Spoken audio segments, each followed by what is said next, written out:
Hello student, good morning. आज हम लोग क्लास 10th के मैथ सब्जेक्ट से अध्याय दो चरों का रैखिक समीकरण का एक्सरसाइज नंबर 2 का क्वेश्चन सॉल्व करने वाले हैं। तो like, subscribe and share this channel. ठीक है, तो चलिए आगे हम लोग शुरू करते हैं। मेरा जो आज का क्वेश्चन मैं ली हूँ वो है, निम्न समीकरण को किसी भी विधि से हल कीजिए। क्योंकि पिछले क्लासेस में मैं आपको क्या करवाई थी कि हम समीकरण को दो विधि या फिर और उससे अनेक विधियां उससे हल कर सकते हैं। लेकिन मैं आपको कितनी विधि बताई हूँ अभी? दो विधि, प्रतिस्थापन विधि और विलोपन विधि। क्योंकि समीकरण को हल करने की आलेखी विधि है, वज्र गुणनखंड विधि भी है। ठीक है, लेकिन हम जो सारे समीकरण जो हल करेंगे वो प्रतिस्थापन और विलोपन से करेंगे, क्योंकि इट्स वेरी इजी, बहुत ही सरल है।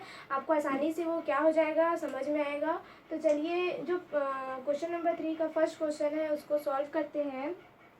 तो यहाँ पर लिखा है x minus y is equal to -1। ये आपके सामने क्या लिखा हुआ है? एक युगपत समीकरण लिखा हुआ है। ठीक है, अब इस युगपत समीकरण को हमको किसी भी विधि से हल करना है। हमको सिर्फ क्या चाहिए? इसका आंसर चाहिए। तो चलिए देखते हैं क्या है। तो इसको चलिए हम लोग क्या करते हैं, प्रतिस्थापन विधि से।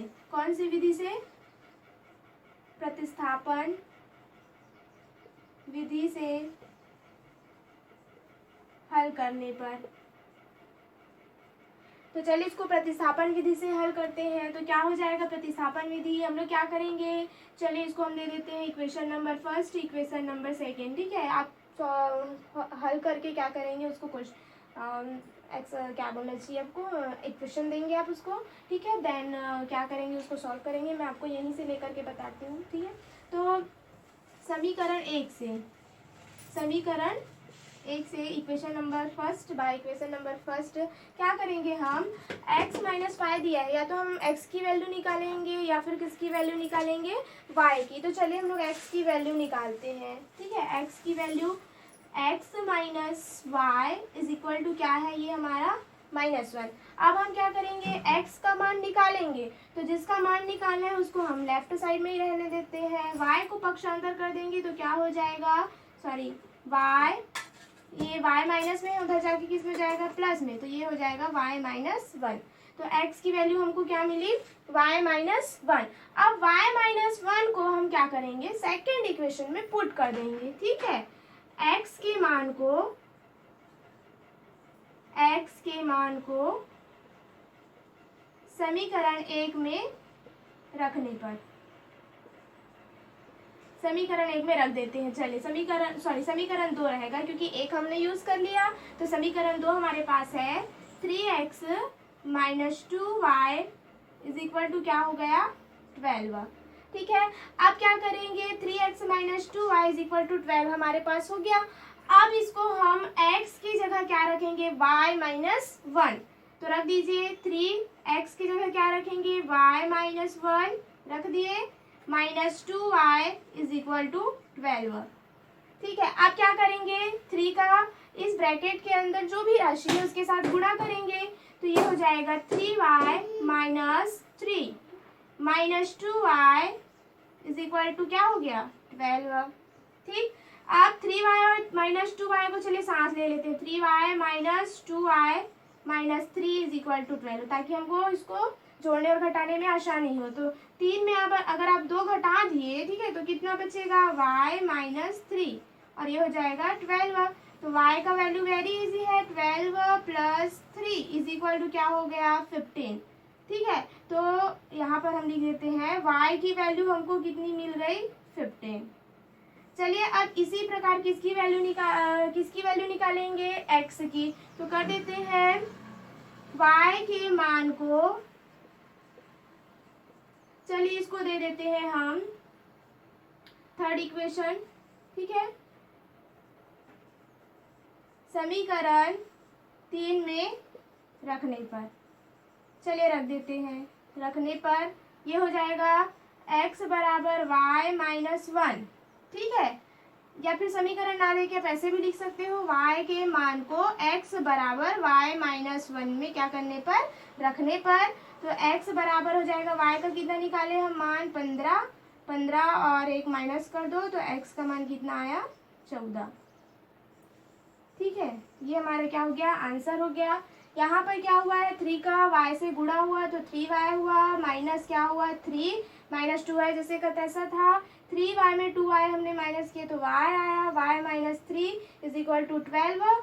फिर 3 प्लस में माइनस में था, उसको हमको क्या करना है, पक्षांतर करना है, तो y is equal to 12 plus 3 हो जाएगा 15, तो ये हो जाएगा y इज इक्वल टू 15। अब देन y के मान को हम इस इक्वेशन में रख देते हैं, तो क्या मिल जाएगा, y का मान 15 निकला है, तो ये हो जाएगा इसका answer 14।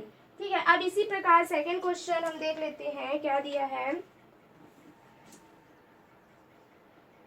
x minus 2y is equal to 5 और दिया है 2x minus 4y is equal to 6। चलिए इसको सॉल्व करने से पहले आप इसको थोड़ा सा समझ लीजिए, ठीक है।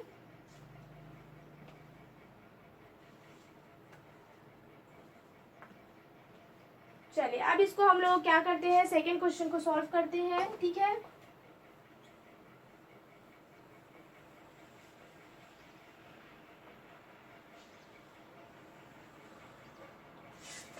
तो हमारे पास सेकेंड क्वेश्चन लिखा है x minus 2y is equal to 5 and 2x minus 4y is equal to 6।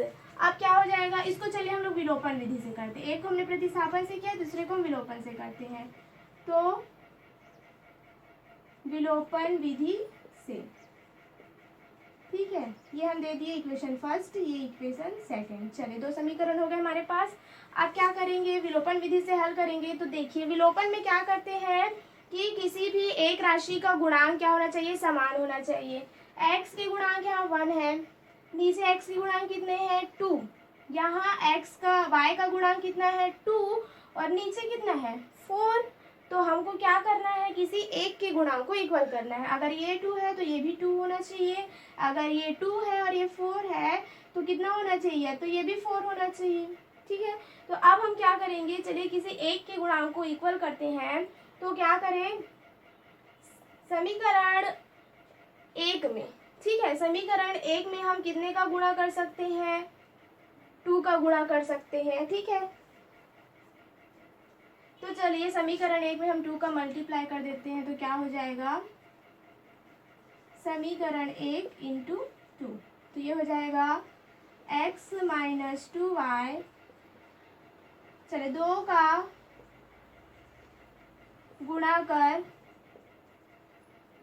आपस में घटाने पर, समीकरण 1 में 2 का गुणा करेंगे और दोनों समीकरण को आपस में क्या कर देंगे, घटा देंगे। तो ये हो गया x माइनस 2y इंटू 2, ठीक है। अब समीकरण 1 में समीकरण 2 को क्या करने पर, घटाने पर, माइनस 2x माइनस 4y, ठीक है, सॉरी माइनस ये कोष्टक में रहेगा क्योंकि हम घटा रहे हैं, इज इक्वल टू हो जाएगा 5 इंटू 2 प्लस घटाने पर ये -6। यहाँ पे थोड़ा सा देख लीजिए, समीकरण 1 में तो लेफ्ट में अगर 2 का गुणा करोगे तो राइट में भी आपको 2 का गुणा करना पड़ेगा, ठीक है। आप गुणा करोगे और 1 में से 2 को क्या कर दोगे, घटा दोगे।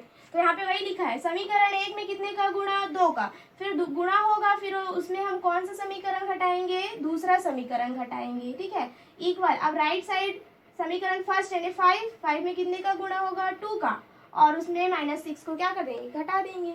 चलिए गुणा कीजिए, ये हो जाएगा 2x माइनस 4y, ठीक है, 2x हो जाएगा और माइनस 2 दूनी 4y, यहाँ पर माइनस के अंदर क्या हो जाएगा, गुणा, तो minus 2x plus 4y is equal to ये हो जाएगा 10 माइनस 6। अब देखिए यहाँ पर प्लस 2x और माइनस 2x कैंसिल हो गया, -4 और +4 भी कैंसिल हो गया, ये पूरा 0 हो गया यहाँ पे, ठीक है। और ये कितना बच रहा है 4, तो ये कोई आंसर नहीं हुआ। तो इस तरह से आप किसी भी समीकरण को क्या कर सकते हो, हल कर सकते हो, चाहे वो प्रतिस्थापन विधि हो चाहे वो विलोपन विधि हो। तो चलिए आगे की क्लास में हम इसके संख्यात्मक प्रश्न करेंगे, जहाँ हमको क्या दिया रहेगा, कथन दिया रहेगा, फिर हम उससे समीकरण बनाएंगे, उसके बाद फिर उसको हल करेंगे किसी भी विधि से, ठीक है।